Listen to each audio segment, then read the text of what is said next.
Welcome to Rocco Rants Radio Podcast. I am Mike Rocco. Christina was actually going to be on the show, but she's having a really bad allergy attack and lost her voice. As you can hear, I'm starting to as well. So you're stuck with me today. It's been a bad week. In fact, it's been a really bad 2 months. Now, this is not my personal diary, so I'll keep this short. But I'm a little pissed off. Number one, never get a tattoo on your finger, even if it's a sentimental wedding band. They never heal right, and they never warn you about this stuff. Also, we're musicians by now, and sometimes we're, expected to play with other people and hire like drummers and stuff, and the past week of auditioning has been horrible. I don't know what's going on out here, but it was a reminder of why we play by ourselves. So it's just been a frustrating time. All right, so anyway, I received a PM from my friend Pete asking me to get into politics more and especially entertain conspiracies that are floating around. Here's the thing. This is still a new show. We're only 5 episodes in, and I'm really trying to grow my audience, not scare people away. At this point, I'm being a bit careful as to what I rant about. But that being said, do I believe there have been certain events or even false flags in our country recently? Abso-fucking-lutely I do. And unlike most folks, I listen to all sides with an open mind, then do my own research outside of mainstream media's influence, and draw my own conclusions based on rational, independent thought, not based on fear or popular ideology. We're at a point in our society where a person can't even question anything that happens without immediately being labeled as a wacko conspiracy theorist wearing a tinfoil hat. If you talk about anything, at the very least, you'll be socially quarantined by friends and family. After Sandy Hook, for example, the moment I began to ask questions, people started unfriending me online, like on Facebook or whatever. I'm serious. And I wasn't even posting anything controversial or controversial.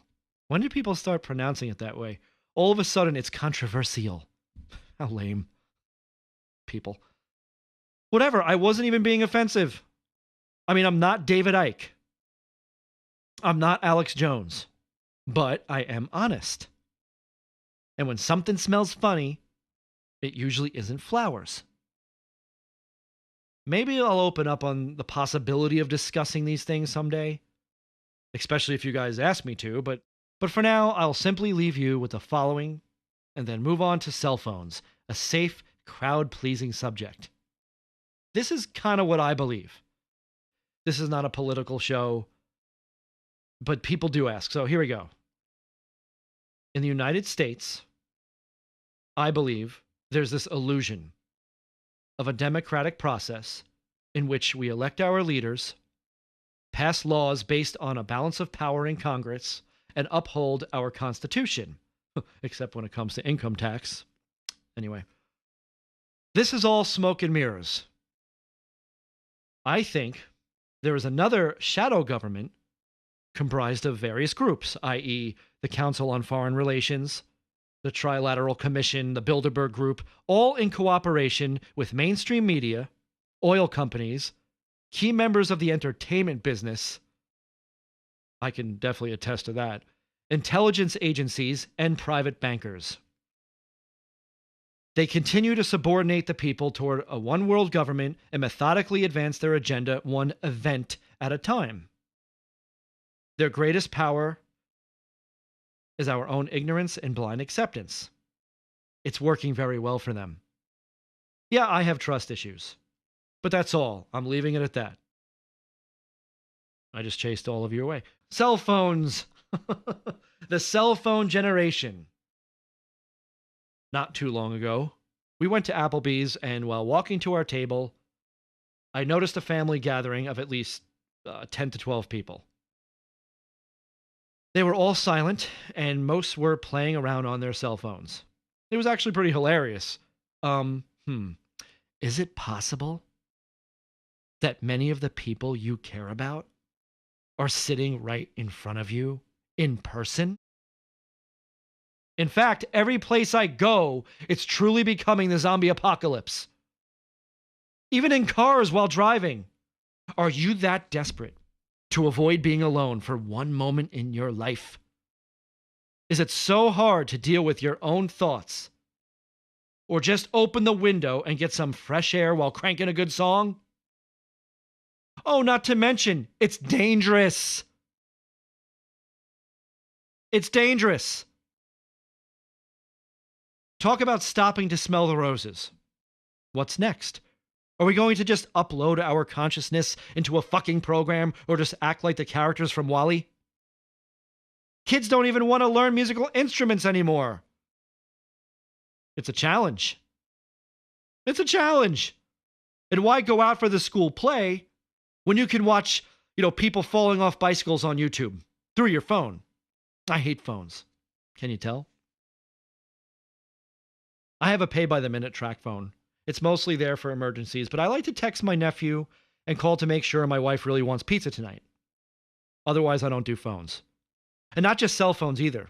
Why does everybody have to get me on the phone? Call me. No. Why bother? There's always awkward silence or drop calls. I can never understand what people are saying.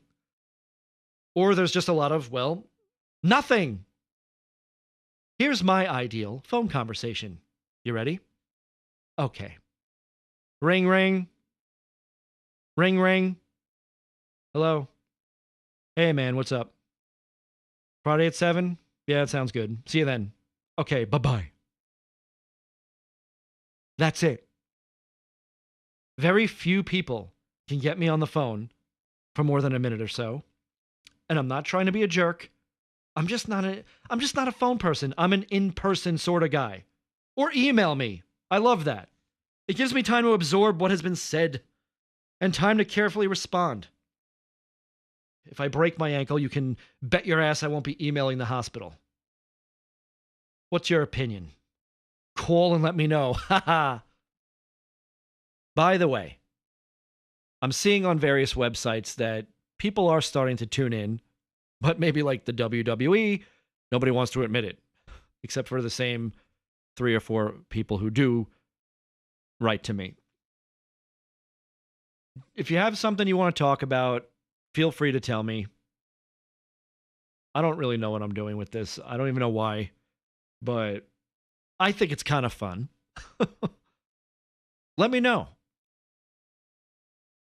Get involved. You can even be a guest on the show as long as you're not suffering from an allergy attack. If you have ideas, let me know. Here's Take My Hand off our new album, Oil and Clay. Christina wrote this one. It's pretty.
Close your eyes.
love you.